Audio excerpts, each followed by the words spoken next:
anjing itu nggak pernah najis dalam semua periode. Kalau terang ini gimana?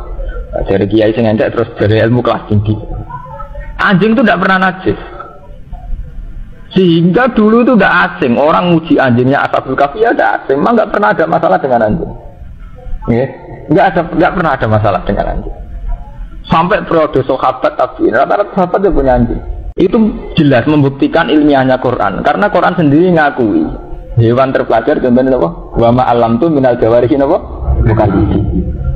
Makanya saya bilang, tahu-tahu kita bodoh. Yaitu tadi ketika mazhab Syafi'iyah itu menganggap asu itu najis, itu terus kita lupa khawasul kalbi. Ciri ini khawasi asu, keistimewaannya. Padahal itu hal yang tidak bertentangan. Kalau asu itu betul pinter dan istimewa, bener nak atau darani najis, bener rambut sembelah jadi ternak. Nggih mboten.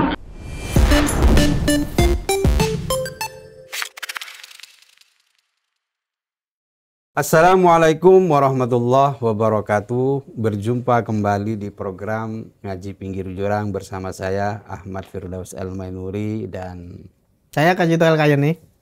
Gimana kabarnya Mas? Alhamdulillah baik. Alhamdulillah sehat ya. Sehat Mas. Oke. Mas, hari ini kita akan ngaji atau ngobrol ya tentang ceramah Gus Baha soal ketidaknajisan anjing. Ya. Kita tahulah bahwa di Indonesia ya mayoritas kan bermadhab Syafi'iyah itu ya, mengatakan bahwa anjing itu najis. Ya. Tapi Gus Baha ya dalam sebuah video yang beredar dia mengatakan bahwa anjing itu tidak najis. Gimana nih menurut Mas Kajito? Kita harus apa ya? Menerima semua pendapat ya secara terbuka ya, dan kita nggak boleh menghakimi, itu yang pertama. Memang mayoritas Syafi'iyah ya, hampir semua Syafi'iyah ya, ulama-ulama pengikut Imam Syafi'i itu menghukumi anjing itu najis, itu ya. Jadi bukan hanya najisnya mughaladhah, najis yang berat. Gitu. Tapi memang ada salah satu yang jadi rujukan Gus Baha itu Imam Suyuti ya, itu juga Syafi'iyah. Tapi ketika membahas tentang najis anjing, berlepas tangan, artinya terserah kalian lah gitu. Nggak mau menghukumi itu sebagai najis sebagaimana Imam Syafi'i dan yang lain, atau murid-murid Imam Syafi'i yang lain lah. Kalau saya melihat Gus Baha itu ketika membicarakan tentang anjing ini ya, beliau itu membahasnya dari sisi kesejarahan juga.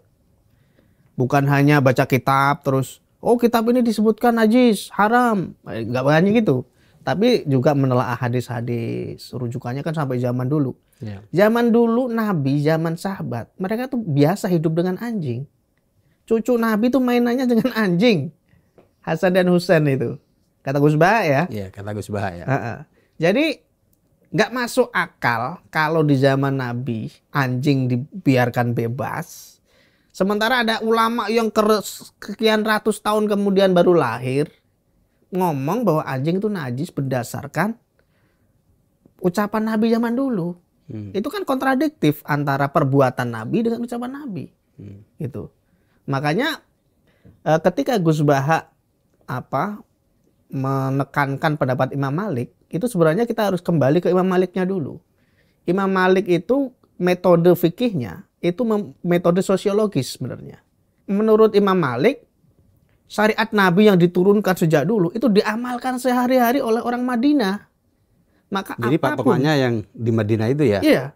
Jadi apapun yang dilakukan orang Madinah waktu itu ya, kalau dia bilang anjing gak najis ya gak najis. Kalau orang Madinah bilang miara burung, itu kan ada hadisnya ya. Kalau orang-orang jahiliyah dulu kan mau pergi, dia akan melepaskan burung. Kalau terbang ke kanan, berarti kepergiannya barokah. Kalau terbang ke kiri, wah kepergiannya celaka, gitu kan. Nah tradisi seperti itu kan diharamkan kemudian. Meskipun zaman jahiliyah ada. Selama di Madinah itu tidak ada, tidak boleh, ya itu berarti nggak boleh. Gampang aja. Itu landasan metodenya begitu. Makanya ketika Gus Baha menceritakan atau berfatwa bahwa anjing itu nggak najis ya, itu Gus Baha juga memakai pendekatan sosiologis ini. Kalau zaman Nabi, zaman sahabat itu biasa hidup dengan anjing. Bahkan kakek Nabi kan ada yang namanya kilab kan. Karena memang pemburu kan orang Arab itu. Jadi ini menunjukkan bahwa pendapat Gus Baha itu seharusnya bisa diterima. Meskipun bukan Syafi'iyah ya. Karena memang dalam Islam, ini kan penonton Cokro TV jangan heran ya. Seolah-olah kan di Indonesia ini kalau sudah satu mazhab nggak boleh pindah-pindah. Boleh. Orang awam tuh justru boleh pindah mazhab. Pindah pendapat ya, bukan pindah mazhab ya. Pindah fatwa. Kan itu masuk ke talfik, Mas. Ya talfik itu. Talfik kan nggak boleh. Talfik itu kalau satu bab. Misalnya soal toharoh dan soal sholat. Karena berhubungan kan. Kamu nggak boleh mencampurkan pendapat Imam Syafi'i dan Imam Maliki. Tapi kalau sudah berbeda hal boleh gitu. Dan secara umum lagi. Karena kan gini, maaf Mas. Kan ketika anjing itu tidak najis kan berkaitan dengan toharoh kan. Ya. Nah, ini kan antara Imam Syafi'i, mazhab Syafi'i dan Maliki nanti kan akan berbeda. Sholatnya gimana nanti. Ya, kalau kan umpamanya nih untuk nggak toharohnya toharoh khusus mungkin ya wudu. Itu kan berkaitan dengan salat. Maksudnya begitu. Kalau soal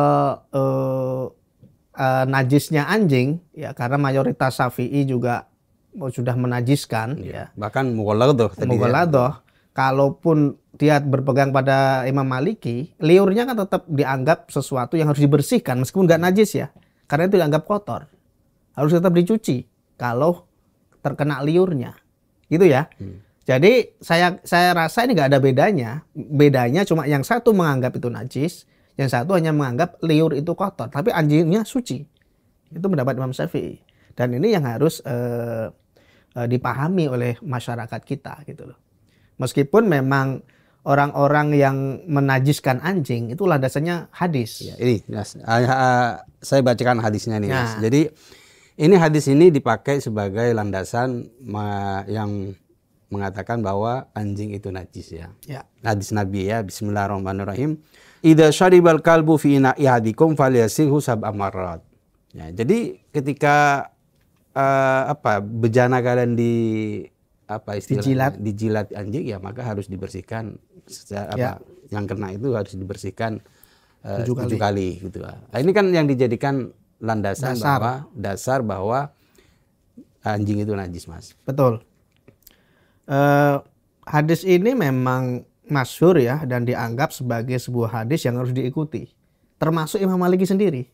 Meskipun nggak menyatakan anjing itu najis, tapi karena ini ada perintah untuk menyuci bejana yang dijilat anjing, maka Imam Maliki juga harus mengikuti itu. Tapi beda penafsiran antara Imam Syafi'i dan Imam Maliki. Imam Maliki itu gurunya Imam Syafi'i loh. Jangan salah ya. Makanya metodologi fikihnya Imam Syafi'i itu sebagian mengadopsi metodologinya Imam Maliki sebenarnya. Meskipun gurunya sendiri ya akhirnya beda pendapat kan. Menurut Imam Syafi'i, hadis tentang anjing yang menjilat bejana itu menunjukkan bahwa anjing itu najis. Sementara menurut Imam Maliki itu tidak menunjukkan anjing itu najis. Hanya saja liurnya memang kotor. Jangan kan anjing, sampean jilat gelas saya juga akan cuci gelas itu kan. Jangan kan anjing gitu loh. Teman kita datang terus jilatin piring kita terus suruh kita makan, pasti kita cuci lagi. Karena apa? Kotor. Itu logis saja sebenarnya pendapat Imam Maliki itu. Tapi bagaimana mengakomodir hadis? Kan ada hadis lain yang bahwa salah satunya itu dibasuh dengan pakai debu. Dipakai debu itu, Mas. Ya, makanya ada ulama yang menafsiri hadis itu yang menjilat itu anjing rabies, anjing gila. Makanya supaya higienis, ini bukan supaya suci ya, supaya higienis saja, supaya nggak ngandung penyakit aja. Jadi dipakai debu karena dulu nggak ada sabun, pakai debu.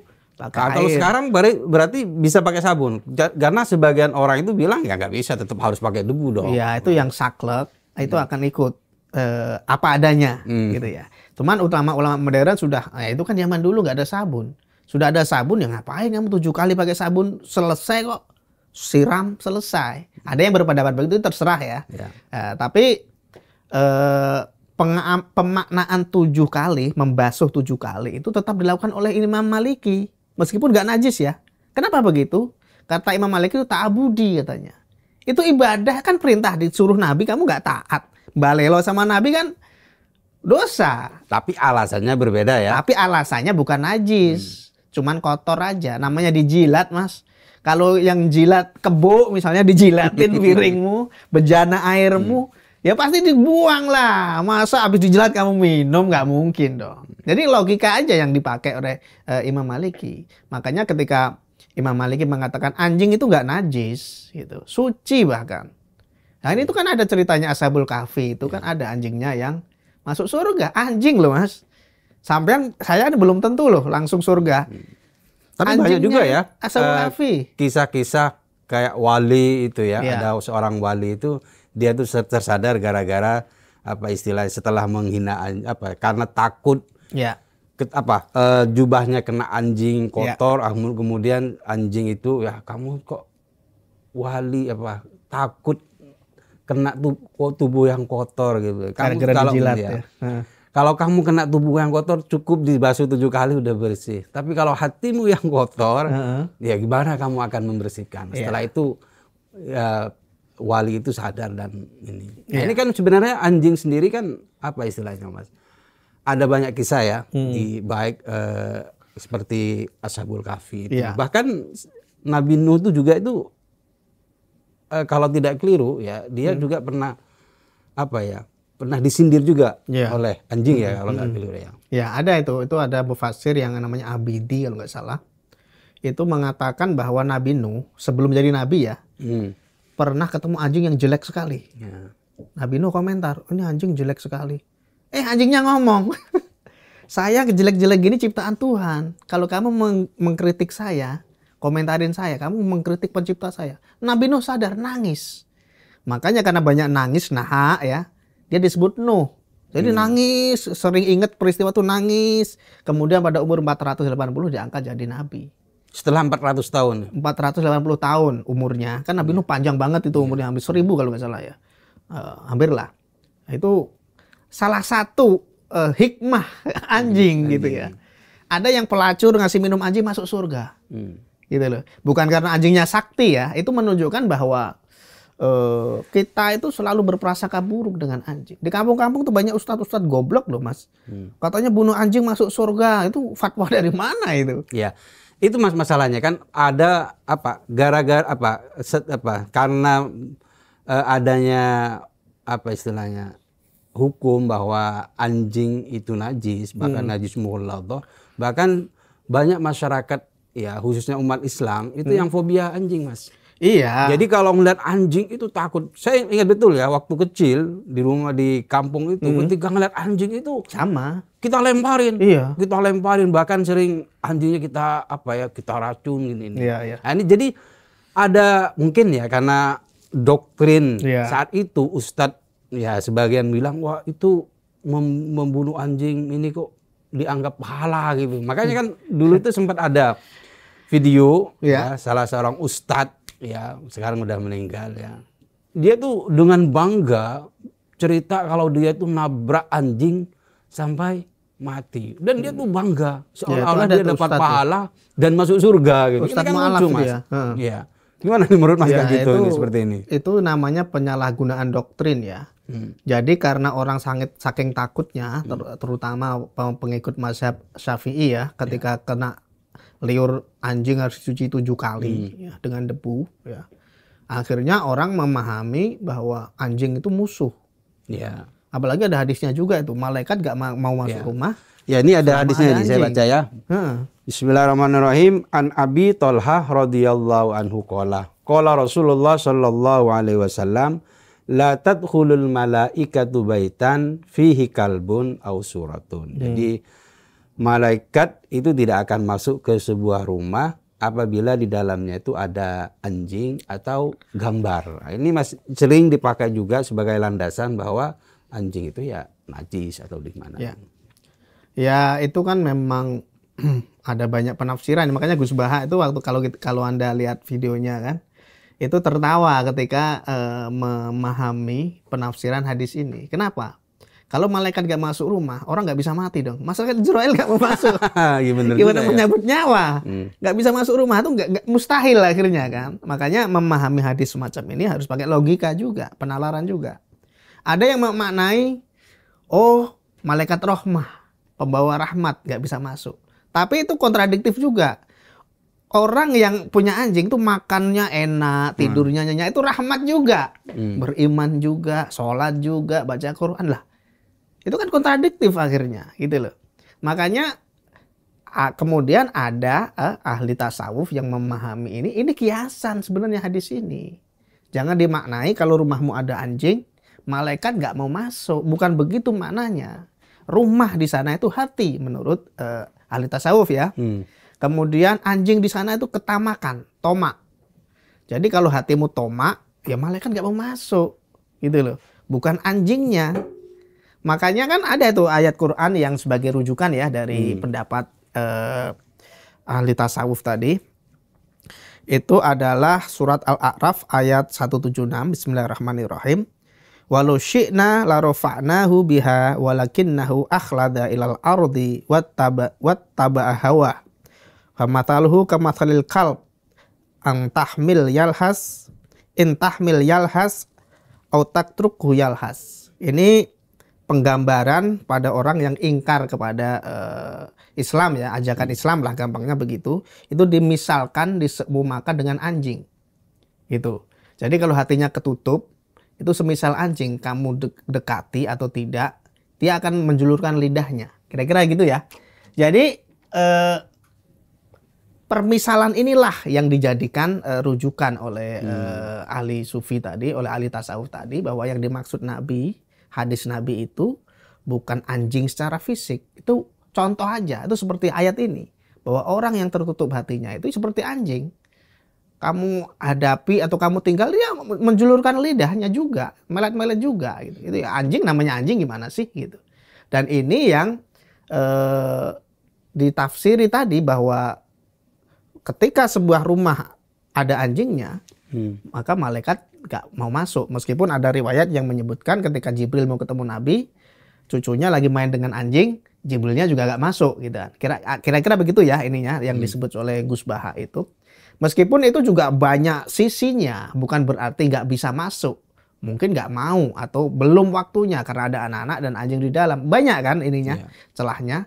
Intinya adalah di zaman Nabi cucunya sendiri main dengan anjing. Sahabat-sahabat memelihara anjing. Bahkan ada sebuah ayat ya yang tentang anjing ya. Itu kan ada tuh yang Al-Maidah ya kalau tidak salah. Al-Maidah ayat 4. Bismillahirrahmanirrahim. Saya potongannya aja. Itu salah satunya adalah wa ma alamtum minal jawarihi mukallibin tu'allimunahunna mimma 'allamakumullah. Artinya bahwa salah satu binatang yang dihalalkan itu adalah al-jawarih. Di sini jawarih itu binatang memburu sebenarnya. Bisa burung yang terlatih atau umumnya anjing. Kalau di Arab itu anjing ya umumnya ya. Dilatih untuk berburu, kijang misalnya. Nah, di Quran sendiri dikatakan al-jawarih binatang memburu, al-mukallibin yang dilatih seperti anjing ya, anjing pemburu gitu. Nah, ini menunjukkan berarti kalau bahwa seperti anjing pemburu kan bukan anjing, Mas. Ya, mukallibin itu kan seperti yang dilatih lah, itu pemaknaannya begitu ya. Jadi kalau di Quran saja ditegaskan bahwa binatang buruan yang diterkam oleh anjing yang terlatih itu halal. Nah, itu kan menunjukkan bahwa anjing itu istimewa, Mas. Gitu loh. Nah, makanya kenapa Imam Maliki mengatakan anjing itu gak najis, karena orang-orang Arab, khususnya orang Madinah, memang memelihara anjing dan biasa aja waktu itu. Nggak ada yang protes-protes sebelum Imam Syafi'i lahir dan sebelum murid-muridnya menafsiri perkataan Imam Syafi'i dengan secara ketat gitu. Berarti kan sebenarnya landasannya hadis itu ya, Mas. Ya. Kalau di ayat Al-Quran sendiri ada nggak, Mas, yang dijadikan rujukan bahwa anjing itu najis? Kalau di Al-Quran sendiri? Di Al-Quran sendiri malah nggak ada. Itu rujukannya pun hadisnya pun nggak ada yang tegas mengatakan bahwa anjing itu najis, nggak ada. Cuma disuruh basuh bilas. Yang tadi kan kalau bejanamu dijilat anjing, ketika anjing itu menjilat bejanamu maka basuhlah 7 kali. Itu kan Nabi nggak secara eksplisit mengatakan anjing itu najis. Kalau jilat bejanamu basuh, nggak gitu kan kalimatnya. Perintahnya ketika anjing itu menjilat bejanamu basuhlah 7 kali. Makanya ada yang menafsiri anjing yang dimaksud Nabi pada peristiwa itu anjing rabies, anjing gila. Makanya untuk menghindari penyakit rabies itu yang dijilat tadi dibasuh 7 kali, salah satunya dengan debu, dengan tanah, gitu loh.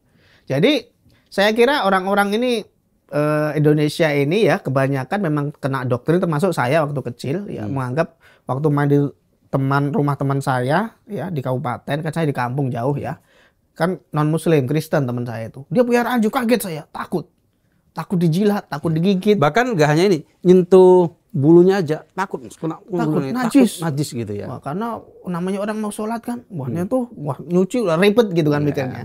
Banyaklah peristiwa itu. Tapi ketika saya tahu bahwa ternyata umat Islam ya, terutama yang awam ya, enaknya jadi orang awam tuh gitu Mas, pindah mazhab tuh enak gitu ya. Jadi bukan pindah ya, pindah pendapat, bukan pindah mazhab. Jadi memang mazhabnya Syafi'i, tapi dalam waktu tertentu ikut Imam Malik. Seperti kasusnya anjing ini ya, Imam Syafi'i kan mengatakan najis, tapi nggak logis najis. Nabi cucunya main sama anjing, kok masa najis gitu loh. Dan makanya ketika orang memilih untuk mengikuti fatwa Imam Malik, ya itu boleh-boleh saja, sah-sah saja. Dan itu yang saya kira perlu diperdengarkan secara luas ya oleh masyarakat, supaya nggak ada ustadz-ustadz karbitan, orang mu'alaf yang merasa ingin memurnikan Islamnya, ketemu anjing dianggap iblis, ditabrak sampai mati, itu ngapain gitu loh. Itu kan bahaya Mas. Doktrin-doktrin semacam ini kalau dibiarkan, itu akhirnya mencuci otak orang Islam bahwa anjing itu musuh bersama. Padahal seperti yang disebutkan Quran, anjing itu binatang yang sangat istimewa, yang sangat cerdas, sampai disebut di Quran. Kurang apa? Dan itu berkali-kali. Termasuk yang Ashabul Kahfi tadi. Itu yang anjing yang sangat mulia, itu masuk surga Mas. Kita belum tentu. Kitmir masuk surga. Itu menunjukkan bahwa mengatakan anjing sebagai iblis, sebagai musuh bersama, itu suatu kesalahan yang fatal. Anjing itu dianggap seolah-olah dia itu apa ya, kayak seperti setan, kayak seperti iblis, takut melihat ini neraka atau gimana. Jadi seolah-olah ya saking fobianya ya, karena mungkin umat Islam yang mayoritas bermadzhab Syafi'i menganggap karena najis mughalladhah itu Mas. Iya, itu sebagian. Kadang-kadang karena hadis dhaif atau bahkan mungkin hadis gak jelas. Saya pernah dengar waktu kecil itu, kalau nggak salah ya, ada ustadz ngomong kalau ketemu anjing hitam bunuhlah. Ada loh ya kayak gitu, itu entah hadis gak jelas atau memang dia bikin-bikin ya. Ada yang bunyi seperti itu, makanya terdoktrin, ketemu anjing hitam bunuhlah, itu iblis. Ada yang bilang gitu. Kan serem Mas. Makanya kadang-kadang jadi jadian mungkin. Ya, mungkin maksudnya gitu. Tapi kan itu nggak logis gitu loh. Kecuali dia rabies, bunuhlah. Mungkin maksudnya itu ya, anjing gila. Ya oke lah, karena itu penyakit. Kalau nggak dibunuh misalnya, itu gigit orang, orangnya mati, penyakitan.